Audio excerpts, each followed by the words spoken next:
Assalamualaikum warahmatullahi wabarakatuh. Banyak orang yang memandang sepele dusta-dusta kecil yang entah secara sadar atau tidak sadar sering diucapkan dan dilakukan dalam keseharian. Mereka menganggap bahwa meskipun dusta, namun dusta-dusta kecil itu berdosa dan tidak akan dihisab oleh Allah Subhanahu wa Ta'ala pada hari kiamat kelak. Umat Islam sering meremehkan dosa-dosa yang dianggap kecil, padahal di sisi Allah Subhanahu wa Ta'ala itu adalah perkara yang fatal. Firman Allah dalam Quran Surat An-Nur ayat 15 yang artinya, kamu menganggapnya suatu yang ringan saja. Padahal dia pada sisi Allah adalah besar. Selain mewanti-wanti terhadap dusta yang besar, Rasulullah Shallallahu Alaihi Wasallam juga mewanti-wanti umatnya dari perkataan sepele, tapi sejatinya termasuk perkataan dusta.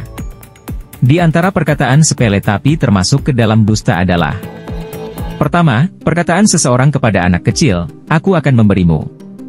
Padahal ia tidak serius untuk memberi, hanya bercanda.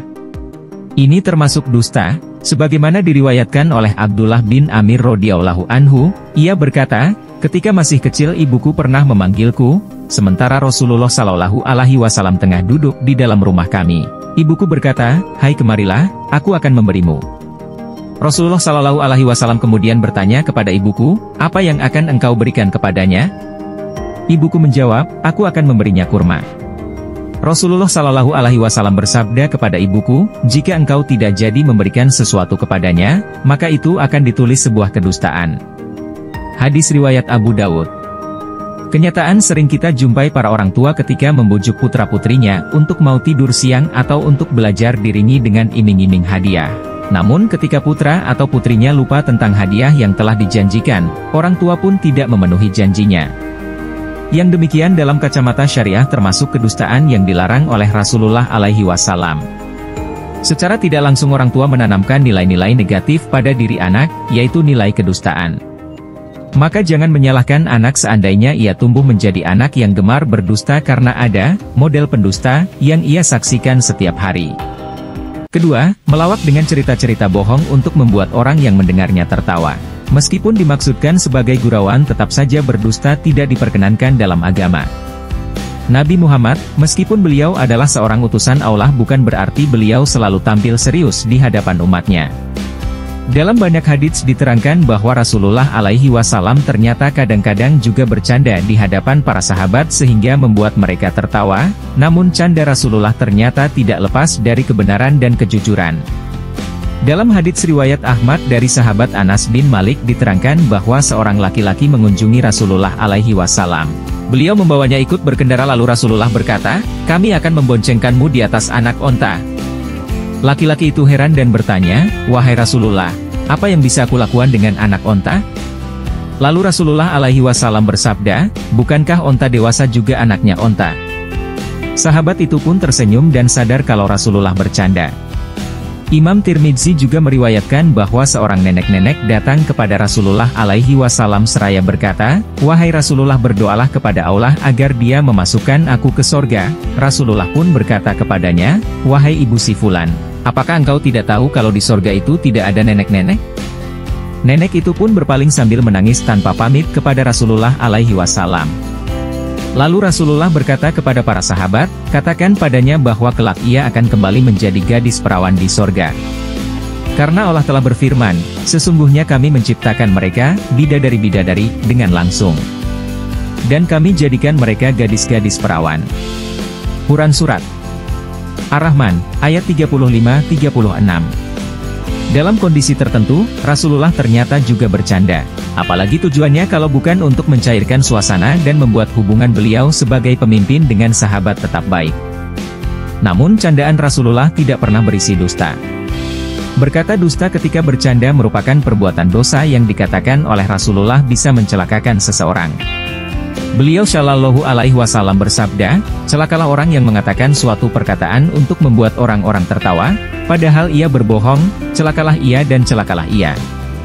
Hadis riwayat Abu Dawud dan Tirmidzi. Ketiga, menceritakan semua yang didengarnya termasuk perbuatan dusta.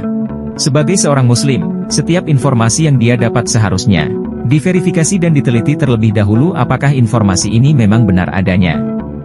Setelah dipastikan informasi yang didapat adalah benar, maka hendaknya dilihat dulu isi beritanya, apakah layak untuk dikonsumsi atau dibaca.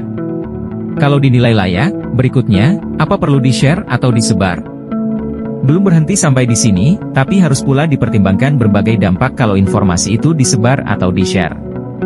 Apakah membawa kebaikan ataukah malah mendatangkan keburukan? Sebab kalau tidak, bisa-bisa kita menjadi agen penyebar berita hoax, berita dusta dan fitnah. Dan tidak berperan serta dalam munculnya keresahan dan kekacauan di tengah-tengah masyarakat.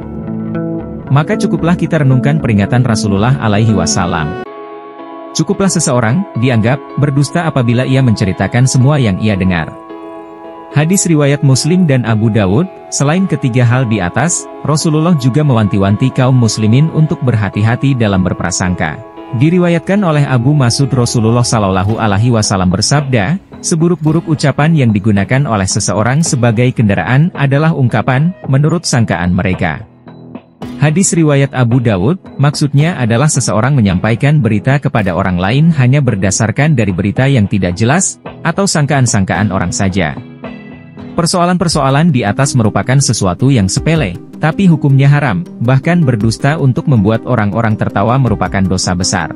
Hal lain yang juga menyeret kepada dusta adalah seseorang yang menceritakan semua yang didengarnya tanpa ada bukti, karena bisa jadi ia mendengar kebenaran dan kedustaan. Jika ia menceritakan semua yang didengarnya, maka ia akan menceritakan sesuatu yang tidak pernah terjadi dan itu merupakan kedustaan. Pelajaran yang bisa kita petik dari pemaparan di atas adalah: 1. Wajib menjaga diri dari dusta, hingga kepada anak-anak dalam urusan-urusan yang kecil. 2. Ancaman berdusta untuk membuat orang-orang tertawa melalui guyonan atau canda. 3. Larangan seseorang menceritakan semua yang didengarnya.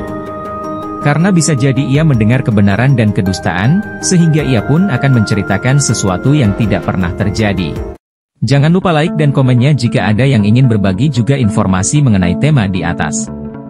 Demikianlah pemaparan tentang perkataan sepeleh tapi dusta kali ini. Semoga bisa memberikan manfaat untuk kita semua dan silakan untuk di-share ke teman-teman yang lain. Wassalamualaikum warahmatullahi wabarakatuh.